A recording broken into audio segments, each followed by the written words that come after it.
सुबह ना हो, सुबह नहीं हो, लेकिन किसी के भी रोकने से कभी भी ना तो दिन रुकता है ना रात रुकती है। समय आने पर रात्रि भी बीत गई, प्रातः काल हो गया, सूर्य भी उदय हो गया, लेकिन अभी तक श्री महाराज दशरथ जी बाहर नहीं गए।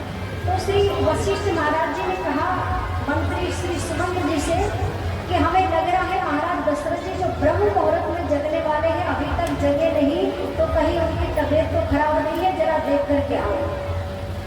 सुमंत महाराज जी ने जैसे प्रवेश किया तो मंत्रा द्वार पर खड़ी थी। मंत्रा ने कहा कि आज उधर नहीं, आज कोट भवन में है दोनों जन, मुझे पता नहीं कि क्या हुआ, जबकि इसको सब पता था, परंतु कहा कि मुझे कुछ पता नहीं। महाराज श्री सुमंत जी ने जैसे अंदर प्रवेश किया तो जिस स्थिति में आज श्री महाराज दशरथ जी को सुमंत जी ने देखा है, कभी भी ऐसी परिस्थिति में सुमंत जी को नहीं देखा है। श्री सुमंत जी ने महाराज दशरथ जी को नहीं देखा। सुमंत जी क्या है, बोले मंत्री कम सखा ज्यादा थे। आज तक कई सारे संघर्ष से महाराज दशरथ जी को गुजरना पड़ा, लेकिन जिस परिस्थिति में महाराज दशरथ जी भूमि पर पड़े, ऐसा दृश्य कभी भी श्री सुमंत महाराज जी ने देखा नहीं। आज पहली बार चक्रवर्ती सम्राट नीचे भूमि पर पड़ा है, दौड़ करके आए, जय जीव कह करके प्रणाम किया, गोदी में उठाकर सैया पर लेटाया और माता कैकेयी से कहा कि महारानी ऐसा आपने क्या कर दिया, क्या हुआ कि महाराज दशरथ जी की ये दशा हो गई कि भूमि पर पड़े हैं, तो आप मुझे सच सच बताओ कि हुआ क्या। माता कैकेयी मैया ने कहा कि आप मंत्री राज दरबार के हैं, देश के हो सकते हैं, पर ये मेरे घरेलू काम है और इसमें आप बीच में इंटरफेयर नहीं कर सकते। अगर आपको बुलाना ही है तो श्री राम को जल्दी से बुला करके लाओ, मुझे नहीं पता श्री राम ही समझाएंगे। सुमन जी पहुंचे, राम जी को सूचना मिली, राम जी ने शीश पर मुकुट पहने हैं, चरण में पादुका पहने राम जी दौड़ते हुए आए। जैसे श्री राम जी आए तो राम जी ने जैसे देखा, आज पहली बार संसार में श्री राम जी ने दुख को देखा है। राम जी ने प्रणाम किया पिताजी के चरणों में और माँ से कहा कि मैया ये पिताजी की हालत कैसी, किस वजह से हो गई है, आप मुझे जरा बताइए। माता कैकेयी ने सारा परिचय, सारा संवाद अपना सुना दिया और जैसे सारी बात सुनाई तो श्री राम जी प्रसन्न हो गए। बोले भैया संसार में वही संतान महान है जो अपने माता पिता की आज्ञा का पालन करे, वही संतान दुनिया में महान है। आपने जो भी करा है मांगा है वो मेरे लिए बहुत अच्छा है भैया, भरत ही राजा बने यही मैं चाहता हूँ। दुनिया में श्री राम जी ने कहा कि संतान वही समझदार है जो अपने माता पिता की आज्ञा का पालन करे, यही संतान का धर्म है। एक व्यक्ति कई ट्रेन से जा रहा था, महात्मा जी ने पूछा, बड़ा धन्यवाद था कि आप धन में तो बड़े लगते हो पर आप उदास उदास हो, आप सुखी नहीं। महाराज पूछने का नहीं कि सुखी हूँ। बोले कितने बेटे आपके? उस धनवान व्यक्ति ने कहा कि मेरे 4 बेटे हैं, उनमें से 3 तो नालायक है और 1 लायक है। तो बोले 3 नालायक कैसे? बोले मेरा पहला बेटा जो नालायक है वो अमेरिका में बहुत बड़ा डॉक्टर है, दूसरा बेटा नालायक इंग्लैंड में है, वो वहाँ पर बहुत बड़ा वकील है, तीसरा बेटा लंदन में है, वो नालायक है, वो वहाँ पर बहुत बड़ा इंजीनियर है। अब ये तीनों इतने बड़े नालायक हैं कि इनको पढ़ाने लिखाने के लिए मैंने सारी संपत्ति अपनी दांव पर लगा दी, बड़ी बड़ी पोस्ट पर इनको बैठा दिया है, पर आज ये तीनों बेटे को इतनी फुर्सत नहीं कि फोन लगा करके हमारे समाचार पूछ ले। और एक बेटा मेरा लायक है, 12वीं भी मार खा खा करके पास किया है, पढ़ता नहीं था, उसका मन नहीं लगता था पढ़ने में, तो मैंने मार मार करके 12वीं पास करवाया। आज योग्य से प्रारब्ध के अनुसार भगवान की कृपा हुई कि बहुत सुंदर व्यापार करता है, रोज दिन भर अपनी दुकान व्यापार को संभालता है, शाम के समय आता है, हम दोनों जनों के चरणों को प्रणाम करता है, चरण दबाता है, उसके बाद ही वो अपने शयन कक्ष में जाकर भोजन करता सोता है। तो ये मेरा लायक बेटा है। बताओ आज संसार में दुनिया के माता पिता को ना तो किसी गुंडे से डर है, ना ही किसी आतंकवादी से डर है, किसी से डर नहीं है। भाई कोई बम बम लेकर के अगर घर में घुस जाओ, कहीं भी जाओ, पर आज दुनिया में अगर माता पिता को संकट है तो अपनी खुद की संतान से ही बहुत बड़ा संकट है। संकट ये है कि अगर संतान संस्कारवान रही और सही काम करा तो आपका दोनों लोक में कल्याण हो जाएगा, और अगर संतान पटरी उतरी तो आप गए काम से। आजकल की संतान माता पिता को बिल्कुल भी पूछती नहीं है, माता पिता की सेवा पर ध्यान नहीं देती। तो सिर्फ राम जी ने कहा है कि वही संतान संसार में महान है। सुनो जननी सोई सोते बड़े भागी, जो पितु मातु बचने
इस संसार में जो जैसा कर्म करता है उसको वैसा ही फल मिलता है। तो कर्म तो मैंने किया है तो सजा मुझे मिलना चाहिए, उल्टा तुम्हें मिल रहा है। वन में मुझे जाना चाहिए कि तुम जा रहे हो, तो ये उल्टा नियम आपने क्यों किया है? श्री राम जी ने कहा पिताजी ये रघुवंश है, यहाँ पर तो परीक्षाएं सब राजाओं की हुई है, वैसे अपनी हो गई है, कोई बात नहीं, जल्दी जाऊंगा जल्दी आऊंगा। 14 वर्ष की अवधि कोई ज्यादा नहीं होती है। महाराज दशरथ जी वापस मूर्छित हो जाते हैं। श्री राम यहाँ से जल्दी निकलते हैं। साथ में सारी अयोध्या के लोगों को सुमन जी के द्वारा जब पता चला, सब लोग रोने लगते हैं। सारे लोग माता केकई को गाली दिए जा रहे हैं, कोई भी मंत्रा को गाली नहीं दे रहा है। अगर आप रास्ते पे से जाओ, आपका निकलना हो और कोई व्यक्ति पेड़ काट के गिरा जाए, अब आपके ऊपर गिर गया, तो आप पेड़ को गाली दोगे कि काटने वाले को गाली दोगे? काटने वाले को गाली मिलेगी ना। तो यहाँ पर सारे लोग माता केकई को गाली दे रहे हैं कि देखो ये बड़ी ऐसी निकली और ऊपर से मीठी और अंदर से जहरीली। अब सब लोग गालियां देने लगे। श्री राम जी अपने सुमन जी के बेटे सखा के साथ में यहाँ से निकले। माता कौशल्या को कुछ पता नहीं है। सुंदर थाली आरती की सजारी, लाला आएगा तो आरती उतारूंगा। राम जी आकर के खड़े हुए, मैया केकई माता कौशल्या ने कहा कि बेटा तुम अभी तक तैयार नहीं हो, तुम्हारी शोभा यात्रा निकलने वाली है, तुम राजा बनने वाले हो, बेटा तुम अभी तक बिना ही तैयार हुए, क्या बात है? तो श्री राम जी ने कहा, अब राम जी घबरा रहे कि पिताजी को समझाना तो फिर भी सरल है, पर ये तो और करुणा की मूर्ति कैसे समझाऊं? तो श्री महाराज दशरथ श्री राम जी ने कहा कि मैया पिताजी मुझे राजा तो बनाएंगे, पर कल की और आज की घोषणा में केवल एक शब्द का उलटफेर हो गया। राम जी ने क्या बढ़िया ढंग से बात पेश करी कि एक शब्द में थोड़ा सा अदली बदली हो गई। क्या बोली मैया? वो बात ऐसी है कि पिताजी मुझे राजा तो बना रहे हैं, पर मुझे बड़ी जगह का राजा बना रहे हैं और भैया भरत को छोटी जगह का राजा बना रहे, क्योंकि भरत भी तो योग्य हो गया है ना। तो माता कौशल्या कुछ बात समझ नहीं पाई, बोले क्या कहना चाह रहे हो? तो राम जी ने कहा कि मैया मैं ये कहना चाहता हूँ कि आप ये बताओ कि वन बड़ा होता है कि अयोध्या बड़ी है? तो मैया ने कहा सीधी सी बात है, वन तो जंगल बड़ा होता ही है और अयोध्या छोटी है। तो श्री राम जी ने कहा कि मैया मुझे पिताजी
हो गए बोलना। तो माता कौशल्या के हाथ से थाली छूट गई, बोले क्या कह रहे हो राघव? सुमन जी के बेटे जो राम जी के सखा, इन्होंने जब सारी बात सुनाई तो माता कौशल्या रोने लगती है, राम जी को गले से लगा। मैया कौशल्या ने कहा कि बेटा, अगर पिता ने अकेले तुम्हें वन दिया है तो माँ को बड़ा समझ करके वन में मत जाओ, लेकिन अगर माँ और पिता दोनों ने तुमको वन में जाने के लिए कहा है तो निर्भय होकर के वन में जाओ, तुम्हारे लिए वन ही अयोध्या बन जाएगी। बताओ, आज की कोई माता होती तो ये बात बोलती कि डायरेक्ट डंडा लेकर के पहुंचती कि तुमने मेरे बेटे को वन कैसे दिया? परंतु ज्ञान स्वरूप, धैर्य स्वरूप श्री माता कौशल्या है। मैया ने कहा कि अगर माँ और पिता दोनों ने वन दिया है तो निर्भय होकर के जाओ। पर तकलीफ इस बात की है रघुनंदन कि मेरा पातिव्रत धर्म और वात्सल्य दोनों मेरे सिर पर नाच रहे हैं। सांप चतुर की तरह मेरी हालत हो गई है। वात्सल्य भाव बता बेटा, तेरे बगैर जी नहीं सकती, तेरे साथ चलो। लेकिन पातिव्रत धर्म रोकता है कि पति के चरणों में रहना मैं करूँ तो क्या करूँ? श्री राम जी को गले से लगाया। उसी समय श्री जानकी जी दौड़ करके आई, माँ के चरणों में प्रणाम किया। माता कौशल्या ने राम जी से कहा कि तू 100 वन में जा, कुछ भी कर, लेकिन सीता को तो वन में लेकर के नहीं जाएगा। तो सीता जी को बहुत समझाया। राम जी ने थोड़ा डराया भी कि जंगल में बड़े बड़े पशु हैं, तुम साधारण वानर का चित्र देख करके डर गई थी जानकी, इसलिए माँ सही कह रही तुम यहीं पर निवास करो। सियाजू ने कहा कि रघुनंदन है, हे प्रभु, मेरी आपसे प्रार्थना है कि जंगल में कितने भी बिहड़ वन पशु है मुझे मत डराओ, क्योंकि धनुष बाण लेकर के नाक साथ में है तो मुझे किसी भी पशु से डरने की आवश्यकता नहीं है। और रही बात आप कंकर कांटे को कह रहे कि आपके पिता इतना ख्याल रखते हैं कि आपके चरण में कंकर भी न चुभे, कहीं कंकर न चुभ जाए, ख्याल रखते हैं। तो मैं आपसे प्रश्न करती हूँ कि जितना लाडली जनक जी की बेटी सीता जनक जी को जितनी लाडली थी, क्या महाराज दशरथ जी को श्री राम लाडले कम थे? अगर सीता कंकर में नहीं चल सकती तो क्या श्री राम कंकर में कभी चले हैं? आपको प्रैक्टिस है जो आप चल पड़े हो? अगर आपको प्रैक्टिस नहीं है फिर भी आप वन में जा रहे हैं तो फिर ये जनक दुलारी सीता क्यों नहीं चल सकती है? और मेरे प्रभु, आप उनको किसी और को बनाना, आगे आगे तो आपको चलना है, इसलिए सारे कंकर कांटे तो आपके चरण में चुभ जाएंगे और मैं तो पीछे पीछे चलूंगी, तब तक तो मैदान रास्ता क्लियर हो जाएगा, मेरे लिए तो रास्ता साफ रहेगा, मुझे कोई कंकर कांटे का डर नहीं है। यह सुन करके राम जी ने कहा, जानकी जी ने कहा कि ले करके तो चलना है, शरीर सहित लेकर के चलो या खाली प्राण ही लेकर के चलना है, तय आपको करना है, क्योंकि आपके जाने के बाद मैं इस शरीर को स्वीकार नहीं करूंगा, मैं प्राण त्याग दूंगा। राम जी समझ गए कि श्री जानकी रुकेंगे नहीं, कहा चलो ठीक है जल्दी करो। हमें क्या में लक्ष्मण लाल जी रो रहे थे, दौड़ करके आए, चरणों में गिरे और कहा भैया चाहे कुछ भी हो जाए लेकिन मैं आपके बगैर। राम जी ने तुरंत डांट लगाई कि लक्ष्मण जिद नहीं करना, हम रघुवंशी लोग हैं, भरत और शत्रुघ्न यहाँ पर है नहीं, पिताजी बीमार है, इसलिए तुम्हें सारे परिवार की देखभाल करना, यही रुकना है।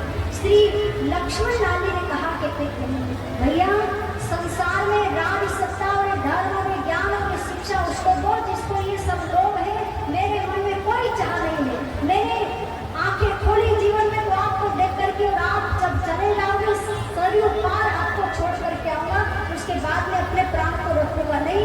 आप तय कर लीजिए कि शरीर सहित लेकर के जाएंगे कि प्राण सहित, क्योंकि मैं तो माँ भी आपको समझता हूँ, पिता भी आपको समझता हूँ। तो श्री राम जी ने कहा कि लक्ष्मण ठीक है, लेकिन माता सुमित्रा और उर्मिला से अनुमति लेकर के। अब जैसे श्री सुमित्रा और लक्ष्मण लाल ने डर रहे कि भाई साहब ने बहाना किया है, अगर मेरी माँ की आंख में आंसू आ गए या मेरी पत्नी की आंख में आंसू आ गए तब भी राम जी बहाना करके छोड़ जाएंगे। तो डरते हुए आए सुमित्रा जी के पास में। माता सुमित्रा ने कहा कि क्या बात है, तुम बड़े उदास लग रहे हो? श्री लक्ष्मण लाल जी ने कहा कि मैया बहुत गजब काम हो गया। मैं क्या बोले? श्री राम भैया वन में जा रहे थे, तो माता सुमित्रा का गलत सूचना है, राम तो राजा बनने वाले हैं। लक्ष्मण लाल जी ने कहा कि नहीं मैया, उन्हें वन मिला है। तो श्री माता केकई ने कहा कि उन्हें वन दिया किसने? तो माता सुमित्रा ने कहा वन दिया किसने? तो लक्ष्मण लाल जी ने कहा कि माता केकई ने दिया है।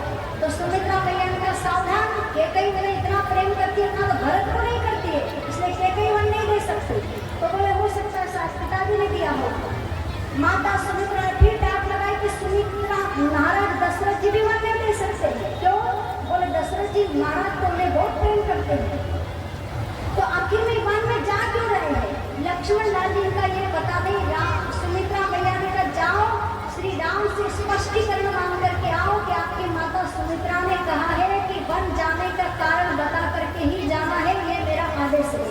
लक्ष्मण लाल जी राम जी के पास में आए, बोले भैया मैया ने कहा है कि आदेश आप स्पष्टीकरण दीजिए कि आप वन में क्यों जा रहे हैं। तो श्री राम जी ने लक्ष्मण लाल जी से कहा कि तो आज्ञा लेने गया था कि और मुझे इस समस्या में फंसाने गया, हमें तो माता सुमित्रा का आदेश भी पालन करना पड़ेगा। राम जी ने कहा कि ऐसा कह देना कि मैं सारे संत महात्माओं के दर्शन करने के कारण जा रहा हूँ वन में।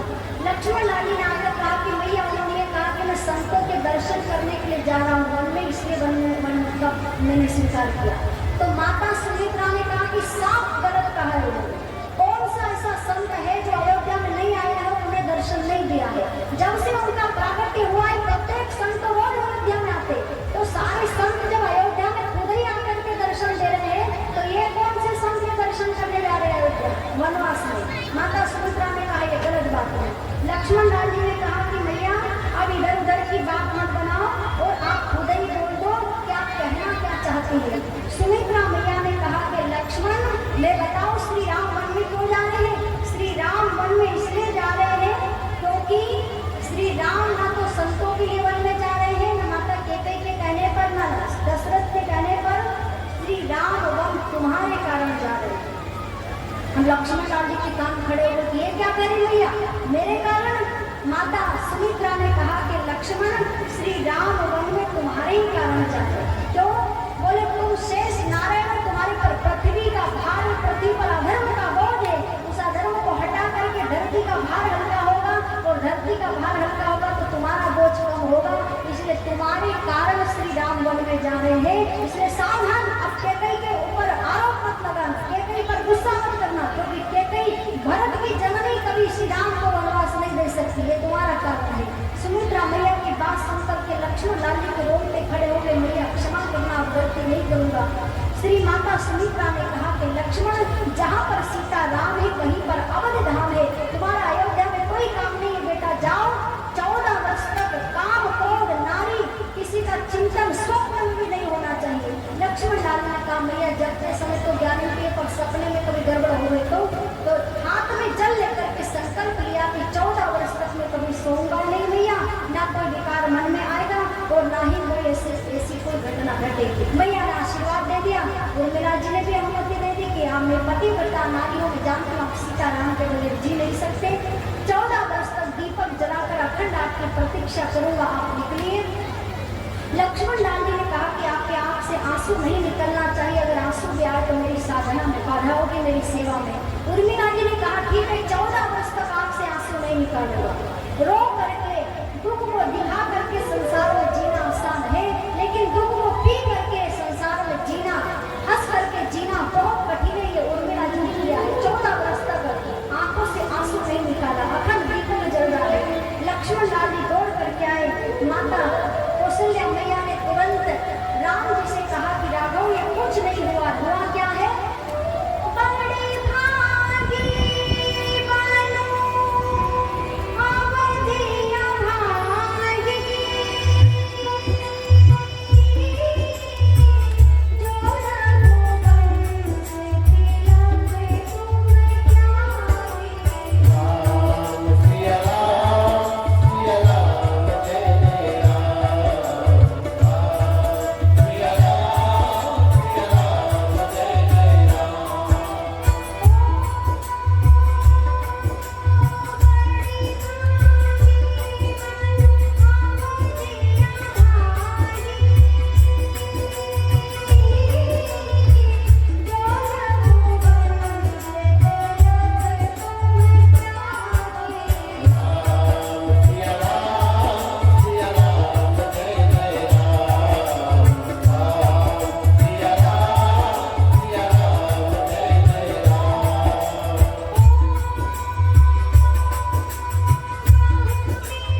पहना नहीं आ रहा है। राम जी ने कहा माता कौशल्या के पास जा।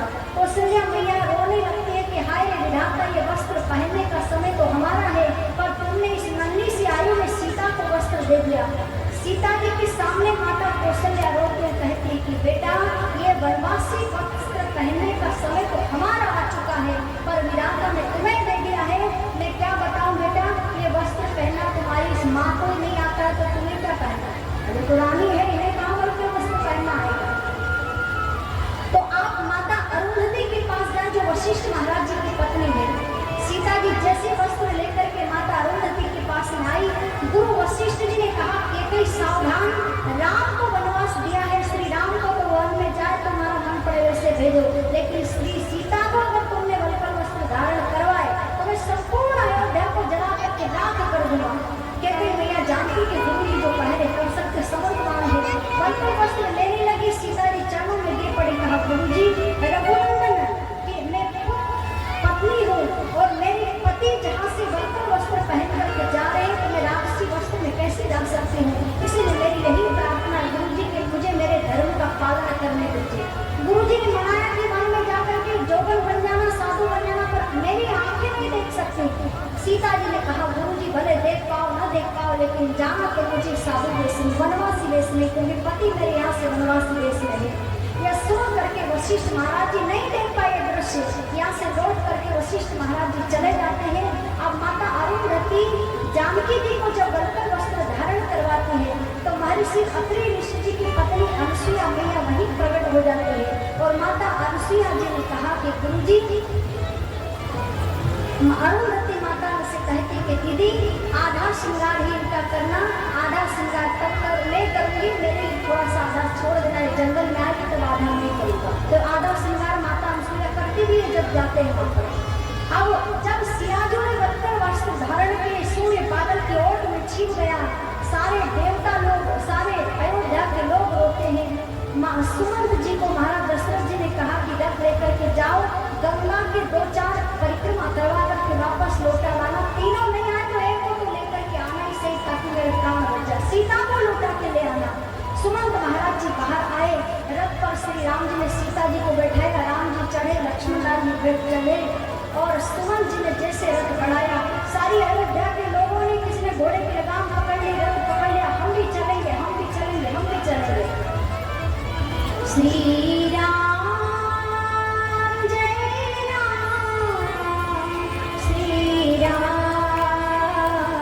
जय राम, जय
रात्रि का समय था। राम जी बालू की सैया, बालू का बिस्तर तैयार करते हैं। अब बालू है तमसा किनारे और क्या है, युगल सरकार ने बालू पर शयन किया है और सिराना किसका लिया है, पत्थर का तकिया लिया है। आप और हम कोमल कोमल तकिया चाहिए, लेकिन श्री सीताराम जी ने पत्थर का सिराना लिया है। यह दृश्य, और लोग गोल घेरा बना करके सो गए थे। तो यह दृश्य देख करके श्री लक्ष्मण लाल जी फूट फूट करके रोने लगे। सुमंत महाराज जी भी रोते हैं, समझाते एक दूसरे को। राम जी उठे और कहा, लक्ष्मण ये रोने का समय नहीं है, ये बिल्कुल भी रोने का समय नहीं है। रघुवंश है, यहाँ पर परीक्षा होती है, सो हो गई है, सावधान कर्तव्य का पालन करना है। सुमन जी से कहा कि तात इसी टाइम पर हमें रथ पर बिठाओ और रथ को ऐसे आपको चलाना है कि रथ के पहियों के चिन्ह जमीन पर बनना नहीं चाहिए। अगर जमीन पर पहिए दिख गए चिन्ह, तो लोग चिन्ह को देख देख करके पीछे से आ जाएंगे। इसलिए ऐसी कृपा करना कि चिन्ह न दिखे और मेरे पर ऐसा आप रथ चलाएं।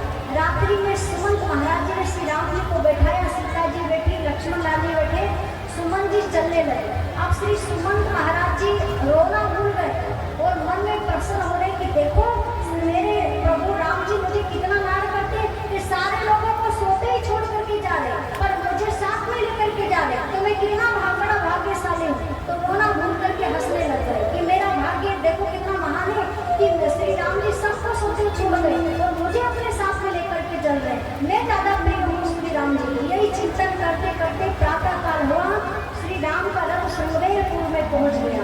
इधर तमसा जैसे श्रृंगेर में पहुंचा, कोल भीम के राजा निषाद महाराज जी की नजर पड़ी कि अयोध्या के राजकुमार भगवान ही श्री राम आए हैं। अब भगवान आए तो उनके संत महात्मा दूर से प्रणाम करवाते, क्योंकि उनको पवित्रता का डर रहता है। हमारे परछाई से भी उन्हें डर लगता है कि वहाँ पवित्र ना हो जाए, तो वो दूर से प्रणाम करवाते हैं हमसे, तो उनका भगवान को और भी ज्यादा कठिन होगा। निषाद महाराज जी ने जैसे दूर से प्रणाम किया, श्री राम जी ने धनुष छोड़ा, दौड़ करके आए और उठा करके हमने हृदय से लगा दिया। निषाद महाराज जी को कहा कि पागलों, मैं तुम लोगों के लिए ही तो घर छोड़ करके जंगल में आया हूँ, तुम ही लोगों को अपनाने के आए हो। निषाद महाराज जी गले लगे हुए रोने लगते हैं कि धन्य है मेरे प्रभु, ये संसार के लोगों ने व्यर्थ में आपको कठिन बनाया, लेकिन आप कितने सरल और सहज हो, हमारे जैसे ना नहाने में समझ